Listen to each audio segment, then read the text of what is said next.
This is things you might not have heard, and I am Jay Cleveland Payne, and for you, queued up today, 8 news stories from the day prior, the Thursday, into this Friday, the 23rd of May. And we're going to give you these 8 stories that were vetted by you as conversational. You said these are stories worthy of chatting up. They cover information, politics, current events, and pop culture news. Talking about Deborah Norville, who is getting a pretty long run on Inside Edition. Also, Kid Cudi, who had a pretty good run and then a run in with John Diddy Combs. We'll talk about what he talked about on that one and Stand Your Stay. And Taylor Swift. Do we care what she thinks about Justin Baldoni? We don't have to anymore. We'll talk about those three and other stories, including a whole lot of Trump. 8 stories to get into for this morning. The vetting process we'll explain in just a minute how we picked these stories and where they got to be here. But first, 3 things in mind getting started. Number one, this is the conversationproject.com, our online home, our website for more details on how we do things around here. Also, our email address to talk about how we do things around here, the conversation inbox at gmail.com. And we also have today's Spotlight sponsor, which is Very Boring Investment Advice, my website, which is at veryboringinvestmentadvice.com, and the newsletter links for directly into your email box. Check out the link inside of this presentation, and you can get a chance to get these straight into your email box. We'll explain the 3 newsletters and the other things we got for your investment learning. I am not a financial advisor. I'm not a paid consultant. This is all based on me doing research for my own doing. So your mileage may vary. There's your disclaimer. This is not an ask to buy from anything other than maybe a affiliate ad, but you get the point. So we're going into the day, today being Friday, May 23rd, 2025. No particular order by the stories, except these are sort of the best ways we think to present them to you, the ones that seem to be more relevant, more important, and just sort of in the flow of things, how to get them to you. So, and we're starting off pretty big. Starting off with Donald Trump, and we have a couple Trump adjacent and administration things here to get started with, but we aren't talking about so much the big beautiful bill. We get to that one in the actual story before. We're not talking about the crypto scam that happened last night, the meeting with the folks that bought up all the crypto with him in Mar-a-Lago, or maybe it wasn't Mar-a-Lago, but it was at one of his golf courses. I think it was in Florida, and it was people he met on his personal time.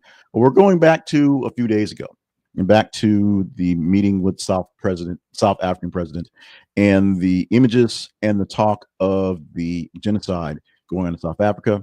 The headline for story number 1 being Trump's image of dead white farmers from Reuters footage in Congo, not South Africa. So not only was he lying, the footage that he used was just totally off. During the recent Oval Office visit, South African President Cyril Ramaphosa met with U.S. President Donald Trump, and he brought a bunch of folks with him from South Africa to do some dealings about talk about the loveliness of the nation and how they want to do some deals. They want some investments with the United States, so they don't have to deal with China and Russia. But Trump had another ambush. He presented images that he claimed depicted South Africa and its farmers and the genocide that's happening for white farmers there. One image he showed on a printout was a still image from a Reuters video that was taken in Goma, Democratic Republic of Congo, the Congo, which is not South Africa.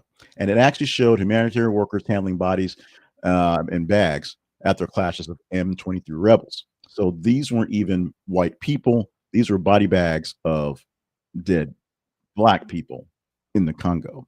Reuters confirmed the footage's origin and the actual story behind it, and actually talked to and had people talk to the journalists who took these pictures, expressing shock at the misrepresentation, essentially just saying the whole thing was off. Also depicted was a video that was showing a burial site, as Donald Trump said, with all these crosses. And in fact, it was actually in a fight between Carolyn Levitt and I think Yamiche Amadachi, I always mess up her name, I'm sorry, from MSNBC, going back and forth saying this wasn't actually a burial site, it was a memorial, and it was temporary, and it was like 5 years ago.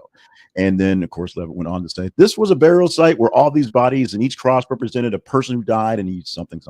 So if that many people had died in the atrocity that was there, the person actually erected that actual memorial 5 years ago came out to speak and said, this does not exist anymore. It was temporary. It was there. It was going against a lot of devastation, a lot of the killing from a lot of people, and that's what was there. Why it got categorized as this burial site for South African white people, no one knows. No one knows how this picture got wrapped into the genocide picture for Donald Trump when it was not even in South Africa, even though Donald Trump's like, oh, it was in South Africa. No one knows how these things happen. Someone tells Trump something and he believes it and he goes along with it and he tells a story and he's so great at selling stories, he sells that story. However, if you have dealt with any salesman in the world anytime, even if they're selling you a great story and have a great thing to sell you can usually tell where the story's going. And the big thing about salespeople is their goal is to get you to want to buy. And if you want to buy it, you'll buy it regardless of what's going on. So whatever lie, whatever story, whatever thing they throw at you is there. Donald Trump is selling a story that he believes, but unfortunately, no one wants to buy it and no one believes the story. So why are we doing this? Why are we doing this? More stories being told, this time by RFK and his actual official duties in the government, in the actual administration. So his Make America Healthy Again report is out, sparking what he's going to do for his next 3.5 years or so in the job, if he keeps the job long. And farmers and Republicans are not so happy with RFK Jr.'s presentation of what we're doing. In the Maha report, led by Health and Human Services Secretary Robert F. Kennedy Jr., releasing to the world concerns about the farmers, to the world, and it's concerning, as I said, farmers and Republican lawmakers in the words in there. It identifies 4 key contributing factors to chronic diseases among American children: is poor diet, environmental chemicals, lack of physical activity combined with chronic stress, and over medicalization. Long way to say too many meds that kids are taking. Now, here's the thing. His past work as an advocate against chemicals like glyphosate, his widely used herbicide, adds to the industry's apprehension, especially given his role in a major lawsuit against Bayer over cancer allegations. In the past, essentially, Kennedy, who is a lawyer, would essentially cozy up with some sort of environmental, some sort of cause, sue them, get money from them, and then cozy up some other cause. And they did based on advocacy for things like chemicals and herbicides, things like that. But that was his job before. He made money suing people. And now he's in charge of our health and our food and our safety. And so all the people that he sued in the past, what they did are basically targets in the sight for what's going on. Whether they actually are doing bad now or not, whether they did bad in the past. The report actually highlights 40% of U.S. children being affected by chronic illness, such as obesity, autism, mental health disorders, and allergies, and points to number one, 7% of kids' diets being ultra processed foods, harmful environmental toxins there as well, and the sedentary lifestyles we have in these times, plus excessive screen time. This is newish to us, if you will, new to people in this generation, where we didn't have so many times in front of screens, so many screens to watch. More importantly, so many screens that are actually important. Now that we run our lives on these things, having a screen in front of us is kind of important all the time. They replace a lot of physical things and a lot of working things. The problem is critics are arguing that the report actually reflects on his ideological basis, not so much science, not so much anyone else in the department that works for him going out and looking for things. Basically, everything that he doesn't like is in here. It questions vaccines, which you talked about for a while, water fluoridation, which you talked about for a while, and just omits a lot of leading causes of child mortality that are not due to food, such as car crashes, firearm incidents, and smoking and alcohol use, things that aren't in his purview, things he can't control in the food. He just says all these kids are dying from chemicals in your food, not taking into effect everyone else has. And Trump endorsed the report, of course, and emphasized the urgency of addressing the chronic disease epidemic and criticizing suppression of discussions around healthcare practices, which I guess is fine, but suppression is one word to say, and there's also, overindulgence of what you want to say. In fact, when you actually push an agenda, push a certain idea because you think it's popular and not take into effect other ideas, that's what actual suppression is. There's an 80-day strategy to get something in place to get work on this for children. Actually, Kenny's already working on this stuff, working to ban dyes and get things out of food and change things immediately. How will they taste is a whole other thing, but how will they be good for you and good for the economy? We'll see. Essentially, what farmers are growing and selling to us, U.S. to eat, is not good enough for Robert F. Kennedy. And many Republicans are thinking All these changes, all these shifts, all these movements aren't necessarily going to work. Will they work? Some may not, and some may make it worse. We just don't know the details of the what we say a lot around here, unintended consequences. So number three is an intended consequence. This is something that basically was led up to at this point in time. Not sure where the thought process was going to get here. We're going to talk more about higher education in the next story because higher education or education itself not quite going away. But what may be going away as Trump is fighting Harvard are international students, as the administration is blocking the enrollment of new international students and what to do about the ones that are here happening literally yesterday, given 24 hours to figure out what to do with this one. Trump administration have revoked Harvard's university certification under the Student and Exchange Visitors Program, which basically says they can't bring in international students. They can't enroll them. The ones that are coming in can't show up. The ones that are here have to go somewhere else. This decision actually impacts 6,800 current international students who face the prospect of transferring to another institution or leaving the United States because they don't have their status. Harvard maintains the visa status for these foreign students. They have to have a visa to come here and have to have a reason. The reason is they're attending Harvard. So if they can't attend Harvard, then they don't have a visa. Now they can transfer to another school that will offer the honor their visa, or they can go home and see what happens. The big thing about this is they stay here too long past their visa and are found and caught. They'll be sent back home and have a ban on coming back to this nation if they overstay their visa. 3 to 5 years for overstaying your visa that is expired technically as of tomorrow. So people who do not have a way to go somewhere, either home or to get in the works to transfer to another institution, will have their visas revoked within the week and then have issues for deportation and coming back to the States to continue whatever. Homeland Security Secretary Kristi Noem accused Harvard of fostering an environment that tolerates anti-Semitism and of failing to provide requested information on international students involved in protests or other activities deemed concerned by the administration. That long sentence means they won't give a list of all the students, where they are, who they are, where they're coming from. They don't have a list for them to look over to so they can keep an eye on troublemakers, where they're coming from, who they may be involved with. Because Harvard is not doing it, saying they're a private institution, and it's just sort of creepy anyway. The Trump administration is going hard after them and using Harvard as a example that when you don't follow line with the Trump administration on education, these things can happen. Harvard is refuting these allegations, of course. The government's actions are unlawful and retaliatory, says them, and emphasizing the commitment to supporting its international students, community, and maintaining academic integrity. One of the biggest things that Harvard will lose out of this, if it does go to pass, is that money, pay. In-state students and in-nation students have the issue of getting some sort of assistance, some sort of student loan, some sort of grants, things like that to help out with stuff. In most cases, some people are rich and can just write a check and go with it. But most people in the United States get some sort of scholarship from somewhere. International students get nothing. They show up, they have to pay the full bill. I know this working at a college where we have international students that come in and they can't qualify for any scholarships, any grants, whatever. They have to find the money to play here, or sometimes get some scholarships such as sports scholarships, basketball scholarships, things like that.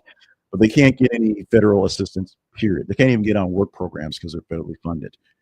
International students pay the bills, and about a fourth of the students at Harvard are international students. That's a big chunk of money they'll be losing immediately if this comes through. Like I said, Harvard is going to be seen as a testing ground for the administration, or essentially a example to hold up for people who have to deal with this for them. The SEVP debt certification means literally Harvard's filing a lawsuit to see that the federal government can't take away its visa power, because if it does, it takes away a quarter of their students, maybe some of their staff, if they're on the same sort of thing, staff members who are on visas to teach at Harvard and going forward. It really means more legal challenges for the Trump administration and Harvard specifically going forward. As I said, we're not quite done with education. We're going to take a step higher, if you will. It's really a step broader, as a judge has actually halted the education department's shutdown and orders everybody that got fired essentially be rehired. This also happened yesterday, so it's a flip flop of back and forth, wins and losses for Donald Trump, if you will. where the district judge, Wang Jun, issued a preliminary injunction that prevented the Trump administration from proceeding with plans to dismantle the Department of Education. The job that he gave to Linda McMahon to get rid of her job, and she's being told to come back and bring back other people's jobs. It's about 1,300 jobs, 1,300 employees must be reinstated into their roles to go back to work and actually make the Department of Education work, get things done, do what they're told to do, because the issue is really not Trump doesn't like it and don't want to get rid of it, because many Republicans don't like it and want to get rid of it. The problem is Trump can't get rid of it. Congress has to literally get rid of it. It's an act of Congress that made it. An act of Congress has to get rid of it, and there are reasons to believe they can't get their act together to get rid of it for Trump. The ruling was a response to the lawsuits that were filed by educators, school districts, and teachers unions, who argued that the department's downsizings actually hindered the ability to fulfill statutory obligations such as managing student loans and enforcing civil rights laws. Judge June emphasized that the department's reduced capacity posed significant harm to students and educators, particularly those relying on federal aid and services. Essentially, schools in rural districts that are needing that money for school lunches and for aids for people that need disabilities didn't have that. Plus, on a higher education level, all the issues with student loans and platforms are such a mess that everyone in higher education is freaking out. And we don't want to work those issues, no one to answer questions, no one to answer the phones. You're left in limbo. The Trump administration criticized the court's decision, labeling it a judicial overreach, with Education Secretary Linda McMahon defending the layoffs and efforts to improve efficiency by reducing bureaucracy. Essentially, get rid of all the middlemen, give the money straight to the states, let them figure it out. The administration announced plans to appeal this ruling, asserting that the executive branch holds the authority to reorganize federal agencies, which it does, without congressional intervention. Technically, it does, but they just can't organize it to zero because the work must be done. The judge order requires the Department of Education to restore the staffing by January to levels from January, essentially from the day Trump took office and wrote the executive order. He has to go back to that level. Layoffs were pretty big in some key offices across the nation, the federal branches, but this is a big one because this one particularly has to go back to normal now. As we said, Trump's going to appeal it. We'll see how this plays out. At some point in time, there'll be a resolution, although the act of Congress, I don't believe, will be the act that fixes anything. Thank you for sticking around for these 4 stories. 4 more stories to go. There are 4 great stories, and they're actually more livelier stories. No Trump stuff, I promise. But right now, taking a pause from the news to ask you a question. Do you like us? Do you really, really like us? If you do, hit the like button or whatever corresponds to where you're watching this video. If it's on Facebook, whatever emoji that goes with it, not the little scrunchy face, because that means you don't like us. If it's Twitter, if it's X, hit the heart. If it's Facebook, obviously hit the like button. If you like this video, it tells me I'm doing a good job. It tells me the news articles that we are picking together, you guys are helping to consider with your engagement in the news feeds, and me as I pick them directly for the show are getting a good show. So if you like it, I know I'm doing good jobs. I'm also doing fairly good commentary that's either not making you mad and you may be going along with it or making you think about it, or makes you so upset you have to hate watch me, which is also success. Like it so I know we're doing good or not good enough so that you want to keep watching us. That also tells the algorithm that we might be good to watch, so they may show it to more folks and get more people in the queue for us. If you know like-minded people who want to watch me for love or ill, share it with them so they may join as well. And if you aren't getting this natively in your feed, subscribe so you get it directly into your feed. When this goes live on X and on Facebook and on YouTube about 5:30 weekday mornings, you get the notification that we're here. You can tune in and watch us. Otherwise, we're in your feed. Just go check out what's in your subscriptions. Check out what you got signed up for. We'll be there waiting for you whenever you are. Like, share, and subscribe. Help us grow the News Nerd Nation. Help us get more people in the conversation. As I say every single day, this is a dialogue, not a monologue. In order to have a dialogue and a better dialogue, we need more people engaged, involved, watching what's going on and commenting on the things that I am saying through you. You're saying through me or whatever. So let's get more people involved. Like, share, and subscribe. Help us grow this thing here. For those of you who don't watch linear television, or those of you who are of age where a 30-minute news show doesn't make any sense, you just watch it from the TikTok clips. Deborah Norville and Inside Edition is a big deal. It's actually an even bigger deal going back to before her, where Bill O'Reilly and We're Doing It Live thing happened, because that's one of his origin stories before Fox News became a thing. But Deborah Norville is leaving their posts on Inside Edition, the syndicated TV news show played on many stations, syndicated stations, and out there after 30-year run. The show's not going away, but she is stepping away from the anchor duties of that show at this time. At the age of 66, she's departing the longest serving female anchor in U.S. television history for anything.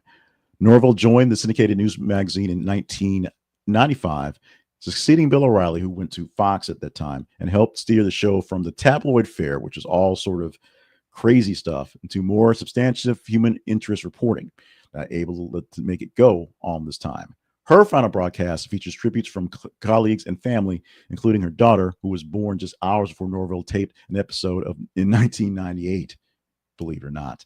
Norville cited family and personal growth for reasons of her departure. She turned down a contract extension, choosing instead to spend more time with her husband of 37 years and her 3-year-old children. Now, spend more time with family is also news, but she also has work coming up. She has a project called The Perfect Line, a new syndicated trivia game show that's coming up as well.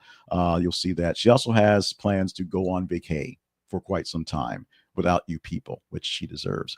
Now, famously remembered from having what's listed by the Robot editor as a challenging stint in NBC's Today Show in the early 1990s. She had some issues there. Many folks had issues going through the Today Show at that time. She rebuilt her career at CBS News and then went to Inside Edition. During the pandemic, she anchored from a makeshift home studio, maintaining the show's continuity, basically keeping the show going on, even remotely, because of what was going on. Many anchors did the same thing, where they came to a studio, sat in a closet by themselves, and just sort of talked to themselves, literally. She was able to maintain the show Inside Edition through that hard time. She contributed to public safety by highlighting the choking rescue devices, also talking about other things as well, to just keep the show relevant, not just interesting.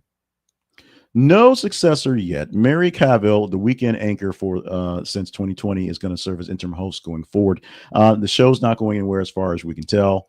Very popular, still making money in the syndicated world, but it's just a new chapter for Deborah Norville, and we wish her Godspeed, and thank you so much for all the time you spent with us. The Kid Cudi testimony, as he talks about his time with Diddy around his time with Cassie Ventura. Now, in federal court yesterday,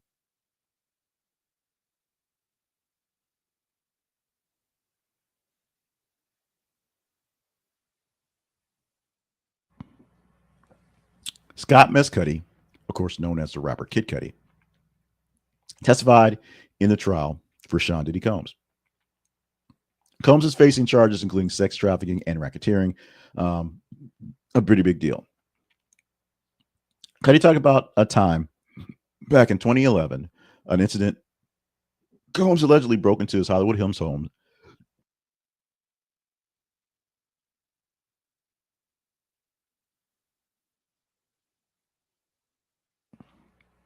after discovering that Cassie was in a brief relationship with Cudi, who, based on how you wanted to view it, Combs didn't believe that they had broken up. So because of that, there was a bit of an issue. Cudi described finding his security cameras repositioned, an unopened Christmas gift disturbed in his house, and his dog confined to a bathroom. Someone broke into his house and messed with his stuff. No charges were filed, but he was suspected that Diddy had something to do with that one.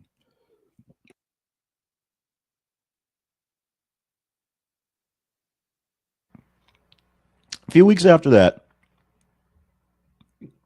Cudi's Porsche 911 convertible was destroyed by a Molotov cocktail, all parked in his driveway. Literally, he's in the house, he's hanging with folks. Someone's like, "Hey, your car's on fire."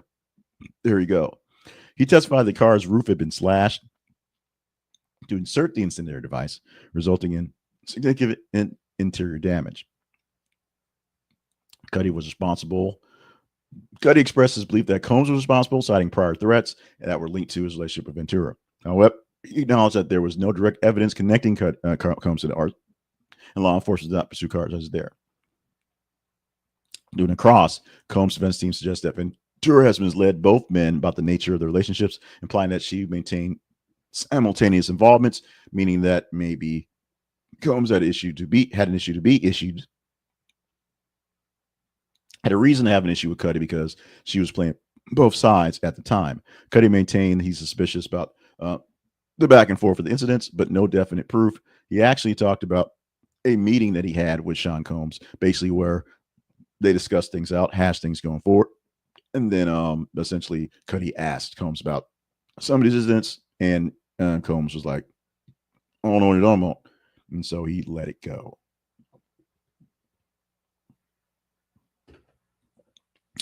His testimony's over. Also testifying yesterday was a makeup artist who basically collaborated some testimony earlier from the week from Cassie Ventura about an incident where the two left a party, and after an incident, she was beaten up, for lack of a better term, allegedly, and went home with the makeup artist who had her see a doctor. The makeup artist said she did not report the incident because she was afraid of Combs.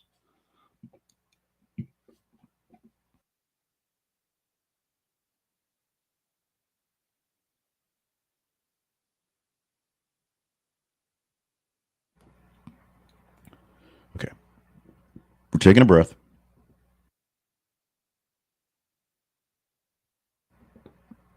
Sip some coffee, taking a swallow, because we're almost done with the stories. I don't know why I can't get through 8 stories yet, but we're doing our best. This is the story number 7 for the day.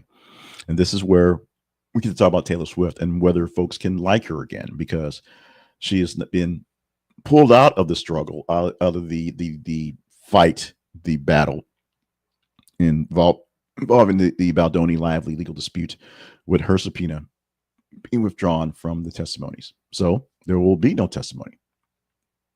She's no longer officially involved in the legal dispute between actor-director Justin Baldoni and actress Blake Lively. The legal team officially withdrew the subpoena previously issued to Swift, which would have compelled her to testify. The decision follows Swift's legal team's motion to squash the subpoena because her involvement with the film Ends With Us was basically she gave them some songs and had nothing else to do with it. She doesn't want to talk about any relationships with either of the guys because she has no relationship with either Lively or Baldoni. She just gave them some songs and walked away. Lively's representatives expressed satisfaction with the withdrawal of the subpoena, labeling it as an attempt to exploit Swift's celebrity status, basically make this even more famous of a story than it is, accusing Baldoni's team of trying to divert attention from the core issues, which that Baldoni's a creep.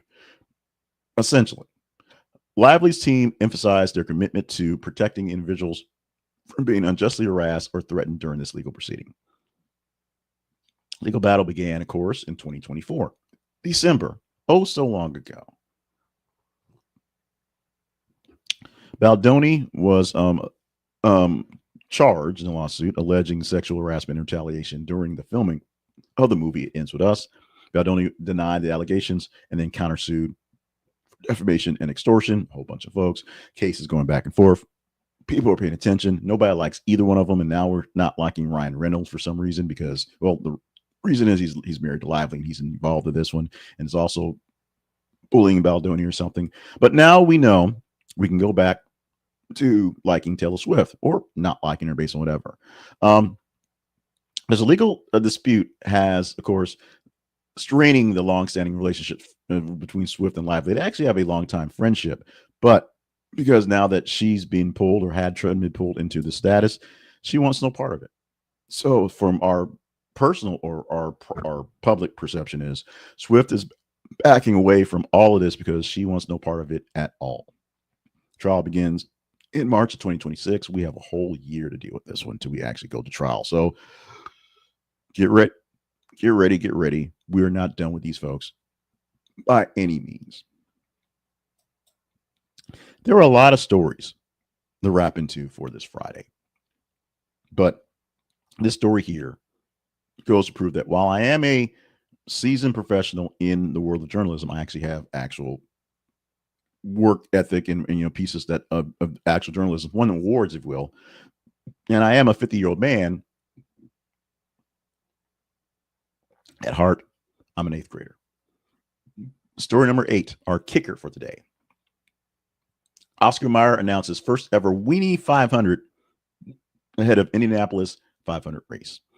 Debuting with the inaugural, because it's the first is inaugural, not the first annual. It is the Wienie 500 at Indianapolis Motor Speedway, happening today, 2:00 Eastern time. The event will feature all 6 brands of the iconic Wienermobiles racing against each other. So each vehicle will actually have a different regional hot dog style. It's like the hot dog races at the baseball game. You have the sausage, you have the hot dog, whatever. This one will have Midwest being represented by the She-Dog from Chicago style. The East by the New York dog. Slaw Dog being the Southeast. Sonora Dog, Southwest. That sounds tasty. The South is the Chili Dog, of course, and the Seattle Dog from the Northwest. Race will be streamed live on the Fox Sports app and across IndyCar on Fox, their app there. Okay. Thank you, beautiful wife. The race will be streamed live on Fox Sports app and across IndyCar at Fox on social media accounts, with highlights aiming to show just how crazy, insane, and just silly this thing is. Trust me, this is the first time in over a decade all 6 Wienermobiles have been in the same place. So if you can't tell the difference, that's because they're here.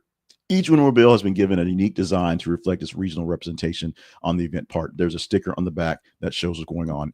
It's part of the Indianapolis 500 Carb Day festivities. You can get that, which traditionally include a final practice for the race. So while the cars should be driving out there to get a little run in there, I got to get a chance to get these Wienie dogs out there, Wienie mobiles out there to do this. Oh, by the way, full disclosure, I am a shareholder of DraftKings, and they have a free-to-play pool where fans can win up to $10,000 in cash or share. I'm sure someone's going to get that split. It's free to play, but remember, rules apply to anything you have that has something to do with gambling. They'll find their way to get the money out of you somehow. Just a warning, make sure the DraftKings is legal in your state. So before you try to place that bet, because degenerate gamblers will bet on anything, and I'm pretty sure they're going for the Chili Dog in this 6 Wienermobile race. It's a broader partnership with Oscar Mayer and the Motor Speedway, naming Oscar Mayer the official hot dog of the Indianapolis 500. The collaboration aims to bring lighthearted and engaging experience to fans during the race weekend. All to be told, it's a big weekend, big race weekend. So let's have some fun with this one. Like I said, at heart, I'm an 8th grade kid, and 8th grade kids want to watch the Oscar Mayer Wienermobiles, plural, ride really, really fast. Although I don't know how fast they're going on the Brickway. We'll see how that goes and see which one goes for which one. Because I'm a Southern boy, we're going Chili Dog. But I will say, do have fondness for New York. And the Slaw Dog, slaw is pretty tasty on a hot dog. We'll see how it plays out going forward. So I'm going to figure out what to do with these hiccups and spasms. We're going to have to do that. If I can't get past 8 stories, what fun is that? But for the weekend, your job for the weekend is to do what you're going to do. Keep up your keeping up. Keep up your keeping up. Keep up what's going on with your life and your fans and your family and what's going on in your feeds on Facebook and X. And as you see stories pop up throughout the week, just engage in them. Let us know what stories seem to be awesome-ist or awesomer or less awesome. And then you just engage with them and we'll pick them up on Monday. Come Monday, we'll have 10 stories from the 90 or so stories that we had all weekend long. Here are 3 that are in the queue for right now. The 57-year-old stowaway who flew from New York to Paris has been found guilty of stowing away. So we can talk more about that details. Speaking of law, Kim Kardashian has her law degree. After 6 years, she is now a lawyer or she has a law degree. I don't know if she's passed the bar. I don't know if she's going to practice, but she has a law degree to go along with all of her humanitarian work right now. Congratulations, Kim. And if you are a fan of Sam's Club and Sam's Club's Pizza, you now have a new option for delivery. And since their pizzas are only under only like $10, like $8.98, they're offering up as of today, apparently, in many places, pizza delivery. Check these stories out or other stories on our feeds. If you like them, engage in them. Let me know what's going on so we know what stories to talk about come Monday. We're going to talk about our spotlight sponsor right now.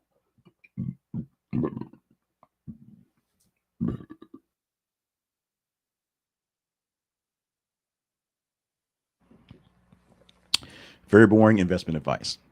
Now, despite my struggles right now here with the hiccups and the spasms, this is something that's been growing for about a couple months, and it's growing in the last couple of weeks, and something that's been fairly substantial. What we have for this email newsletter batch, and of course a website that is the same thing, is the research I'm doing daily, so I can get better in my knowledge and in my actual investments for my personal investments. I have my my guy that manages my IRA and has been doing that for many years, but I also manage my own things based on watching the stock markets and being a business person in general. And so what we provide for you are 3 newsletters, 2 daily, 2 weekday daily, and 1 on Saturday as a recap. In the morning, you get 6 stocks to watch, which are 6 different stocks, not so much random, but 6 stocks that may not be on your radar, 6 stocks that you may not actually have been looking into for you to watch. Maybe they're one that you need to maybe think about getting into. Maybe there's some that are or they're having some issues you may want to think about getting out of, or just some you've never heard of before in certain sectors that may make you want to adjust what you have going there. At the end of the day, we have today's market action, the wrap up of the day. It is how the action of the market was that day, the closing for the different markets, and of course, some gainers, some losers, and some that had a lot of action and trading on the day, just for knowledge points.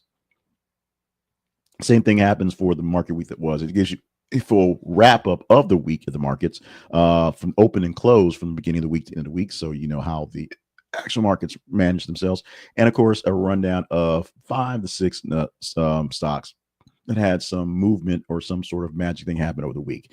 Normally, they've been like, if there's an IPO, big IPO that's there. Tesla's been there a lot because Tesla's been something that's had a lot of action up and down going forward. So a lot of talk about Tesla. So we'll talk about those stocks there as well.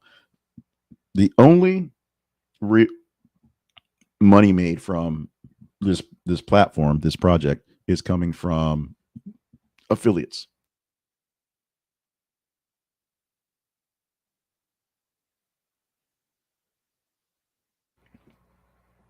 I do have some products. I do have some things that will help you in your knowledge. I don't have anything to sell, such as a trading platform or a stock picking advisory or things like that. But I do offer up things that I'm doing myself to help get better in investments. Yes, I said earlier, I'm a 50-year-old man. So at this point in time, I should have did these things not only 30 years ago, but even closer to that one. So as I start to get involved and start getting on my young one, my teenager, into her learning about money, her investing, things like that. These are things that I'm going to be able to instill in her, especially since these are things that I couldn't have done when I was her age. The online trading platforms didn't exist. DraftKings didn't exist, so you couldn't bet online as well. So with that, looking to get more information into your investment life, whether you're towards the twilight or in the very early stages of your actual time, follow along what I'm doing. As I said, your disclaimer, I'm not a market analyst. I'm not trying to sell your stocks. These are not suggestions to buy or sell anything. These are just things that I am looking at in my research, my overall research, to help me pick out some things that are going on. And if I do have something that I have some sort of actual skin in the game with, we'll let you know. And so some of these stocks that are being presented, yeah, I own some. Yes, I sold some that's there, but they're not being presented away because I need you to push them. They're just being presented in a way that is just the information there. Man, this is terrible today. So go to veryboringinvestmentadvice.com and see our website. You can see these things come down. 6 stocks to watch gets posted about 7:28 a.m. Monday through Friday. Today's market action. We're moving around with the time because right now we don't have a real set time to actually get it done with the day job. So 4:30 is probably the time it's going to come down. I'd like to do it at 3:30, pretty soon after the market closes, but we're finding that people who are engaging in it aren't seeing it until evening anyway. So that extra hour gives us more time to actually define some things, play some things, make sure that the AI that's helping us pull the data isn't lying to us. And then the market week that is 8:20 on Saturday. So tomorrow you'll get a weekly review. Today you'll get, if you watch this live in about an hour, 6 stocks to watch, and then at the end of the day, today's market action. That's what's going to happen. Click the link inside of this presentation and you will see a landing page that'll get you directly into the email. So you get to see directly in your email going back and forth. We've gone long, which seems to happen lately because I don't know why I can't get through a broadcast. We're going to keep this one up though. So thank you so much for that one. But the quick parts of what we do for Fridays is talk about us and the Conversation Project. Our online home is conversationproject.com. And on Fridays, all weekend for all our stuff, we give extra love and because the people who support us directly, and these are people who are our partners. There's shout outs to them. These are people who have gone to our partnerships page and decided to sign up for monthly subscriptions for them or subscriptions to us to help us get things going. And it's $5 at the cup of coffee level for Harold Braxton, Kobe Green, and Elton Kidd, and $1 for Joy Winters. We hope to get her to move up soon. We hope to get everyone to move up soon. There's also a $20 tier as well. These are people who are directly contributing to the care and feeding of the Conversation Project, of things you might have heard, and of course, More Better Media LLC. If you want to join in on the fun, just go to our partners page and see if there's a link for you there. We also have links for one-time donations from various different places. So if you've got $5 to give me, got $20 to give me, we'll take it. We'll use it. Anything we get pays a bill of some sort, so we can use that work. Now, the actual work behind what we do here is simple. Go to our website. This is conversationproject.com and see what you can do about what we have going on there. We have replays of old shows. We have links to our origin stories, links to the partnership page, links to the sponsorship page, all those things as well. Email us for conversation offline at the conversation inbox at gmail.com. And of course, the most important thing is to follow us in the feeds, facebook.com/This is Conversation Project, and x.com/th_conversation. Every 50 minutes or so, we post news articles for you to engage in. As you engage in them, we get some idea what to be talking about. And we come together in the next iteration for here, because it's Friday, it'll be Monday. We'll have 10 stories to cover the full weekend. So it's a lot of weekend and 10 stories. And then the rest of the week, it's 8 stories per the prior day. Thank you so much for joining us for this edition of Things You Might Have Heard. I am Jay Cleveland Payne. Enjoy your weekend. Enjoy your Friday. We're going to enjoy as family time. We're going to go see Lilo and Stitch. Get that out of the way because I don't know. For some reason, they don't want to go see Sinners. I don't know. But we'll see Lilo and Stitch. Have some fun with that one. And get some family time going forward. If you have anything to say, any comments going back and forth, including why won't the guy just shut up if he's got the hiccups, email me at the conversation inbox@gmail.com or just reply to this video. In the meantime, we'll see you come Monday.